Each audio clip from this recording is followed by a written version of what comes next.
For years, our friends have filled their days with never-ending noise.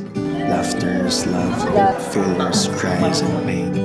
Yet always singing our best and worst. Until there were none. No highs, no buzz.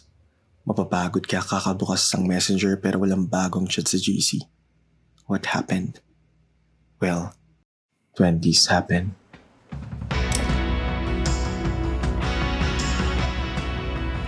Entering or being in 20s is like being hit by a whirlwind, packed with so many firsts, transitions, and struggles that would devastate us, no matter how much most of us have prepared. And the collateral damage of all these mounting adjustments can sometimes be... Yes, you guessed it right, friendships. Hi, I'm Ched, 24 years old. Welcome to the first episode of my new miniseries, Twenthings, 20 Things We Struggle With in Our 20s. When I graduated from college, my focus was really to find a job that is connected to my passion, which is journalism and news. Luckily, I was able to enter the Canon Philippines. I stayed there until its closure last January 2024. I found new friends, built new connections, and after some time, I found and saw the gaps that me and my friends in high school and college have been experiencing. Yung mga kamustahan namin sobrang dalas, naging madalang na lang until puro sin na lang yung mga GC. Hindi rin nagtutugma yung mga schedules namin, and there were really some activities and hobbies na nagagawa namin without telling each other. From being the active friend, I noticed we simply became active followers or likers of each other. But you know, in 20s, I think this is just normal. Because at this era, we're finding ourselves, we're grinding for our families. Some are moving locations far from home. There are those who are already starting families. So many things are piling up on each other. There are so many responsibilities. At one point, there will be sacrifices in exchange for new opportunities and new people coming into our life. And let's just admit it. In this age, some of us are just trying to survive the day because of so much expectation, so much pressure. Some of us are experiencing a minimized emotional bandwidth. Lumiliit na rin yung capacity natin, or let's say, yung social energy natin to meet other people because it will take so much time, traffic pa, and we have to be emotionally and physically available for that person. So it's really draining a lot of us in our 20s. Also, the gaps I'm talking about on friendships in 20s is also about the change in mindsets, because when we enter this era, everybody is changing. Sometimes we could not just meet our friends because we already changed. We're no longer the same person who befriended them before, financially, philosophically, etc. And at the same time, they're no longer the same friends, the same circle that we once admired before. And it's okay because we're meant to grow. We're meant to evolve. And it's inevitable that we will outgrow some people who were once part of our lives. But deep down, I have to admit that this change, this gap, brings a subtle, haunting nostalgia for how simple it used to be to meet my friends before. Just feels so lonely that we struggle to sync calendars today when we used to share the same rhythm in life before. But amidst all this chaos of adulting, definitely there are people who still show up, and they're the ones who stay. One thing I'm truly grateful for about my close friends is that no matter how long it takes, we'd always find a way to see each other. And once we do, all our stories will unfold naturally, as if we just met yesterday at school. Since friendships in 20s would need additional time and effort than they used to, it's important that we meet our friends intentionally and still ensure that they're part of our priorities in a way.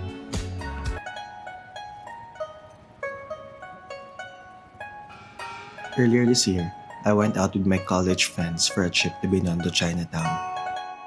We wanted to make up for everything we missed. Since the last time we were together as a complete group was in 2023 pa, graduation pa namin.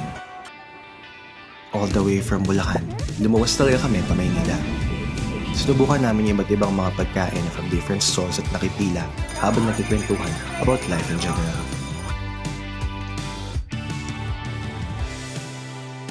May citation na sa GPT. Ay, pagka mag-AI ka, kailangan may citation, may proper citation. Gusto niyo ba may may lemon? Wag na. Natikman mo ba ng may lemon? May pa. Lemon wala. Kita mo mismo. Meron. Ironically, kahit mainit, it was a really refreshing trip for our friendship. It's just amazing to see the same smile and to hear the same laugh. Parang merienda lang din sa college.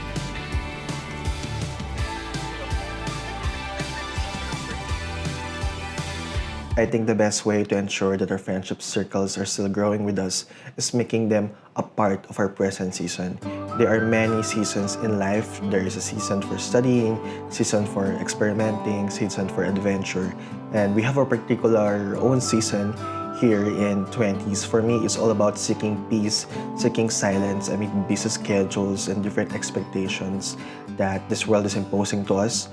So I just wanna take my day slow, have simple coffee with some of my friends. So lumalabas ako at sinasama ko sila sa pahinga ko. Sila mismo ay nagiging pahinga ko. We do different artistic hobbies that will help us breathe out our stress from work and life in general. One of our favorite coffee shops in Bulacan is Kapilunan Cafe in Giginto. The best part, they are not just offering good coffee. The store is filled of books and other artistic items that can help change the ambience that we're used to have. Open air, side by side we sway there in all the colors. Don't judge. Summer love,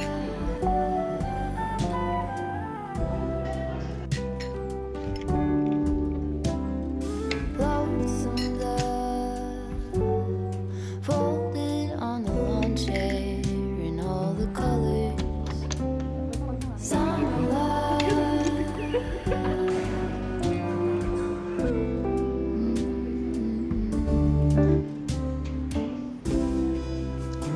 They may be in a different season now as you are, but if you and your friends will bridge the gap with same activity or new routine, that friendship can grow both ways, even when life is busy or the energy is low.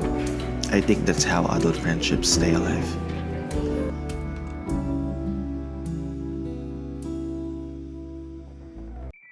Let's also not forget showing our gratitude to our friends, even in the simplest ways that we can offer.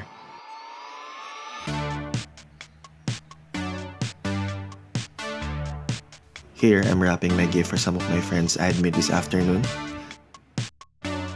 Napag-usapan namin na magbigay ng regalo na hindi lalagpas sa 150 pesos. Yes, ganun lang. Because at this point in our lives, being together and having good friendship is something to be celebrated. Lalo malapit na rin ang Pasko. And well, with our schedules, we don't know when we're gonna meet each other again. Cause all I got is conversations with strangers, pumped up and ready to go. On and off with somebody back in the backseat. I think I said something funny, but I forgot what it was.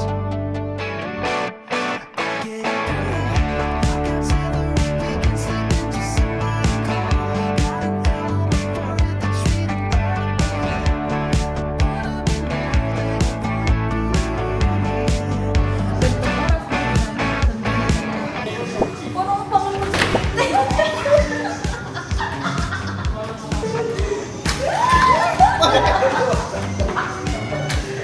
Got an hour before it, the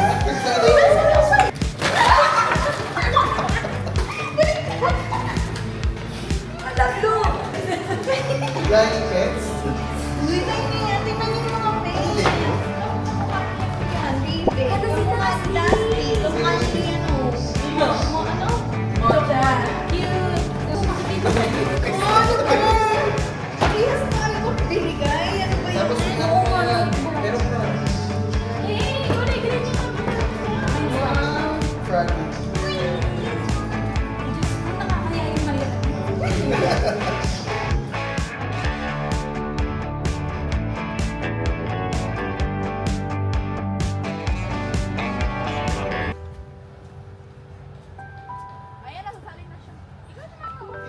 Life becomes one heck of a ride in 20s. Things you're used to will change, and things you're not used to will change you. So if there are friends who will be intentional with your precious time to still be with you, be grateful. Show your love by showing up. And remember, friendship is not just about your friends. It's also about you. The way you take care of a bond that also takes care of you. Because friendship is a relationship after all. And the love that you offer, it is a testament that you are capable of loving someone consistently and wholeheartedly, even if it's not easy. Uy, ang ganda nun. I like the Iba na yung orbit na. Orbit. Hindi actually. Oo. Yung Hindi parang we're still on the same solar system. I mean, adulting. But we're different orbit. Grabe ko lang ayaw magpakabog sa orbit. Lalim ba yung solar system? Hindi kasi we're Tama. on the Tama same naman, diba? Milky Way. Galang Same wavelength na naiintindihan natin na mahirap yung work, mahirap yung adulting, pero magkakaiba ng particularities. ang maganda, hindi, tsaka maganda nga yung sinabi mo na nasa magkakaiba na tayong environment. So, iba yung kasama niya, iba yung kasama ko, iba yung kasama niyo. Tapos, magkakaiba yung... Of course, I also lost a lot of friends. There are those whom I thought would stay, would accomplish different goals with me in this life stage. There are also those who changed a lot from the very first day that I knew them. Mayroon ding mga nawala na lang silently because maybe napagod kami or nawala ng gana to reach out to each other. It happens. I guess the lesson here is knowing how to take care of friendships that still contribute to our growth, that are still fair and nurturing to us, and how to let go of friendships that are meant to drift away, because in 20s, not every bond is meant to last forever. I want to remind you that it's just normal to grieve to lost friendships, but we have to learn how to look at them as important lessons that imparted good memories to us, to change us for good.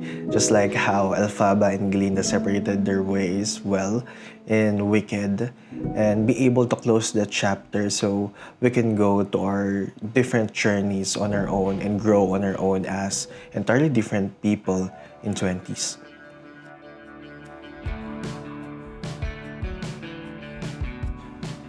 Friendships in 20s is less about constant showing up, chatting, or presence.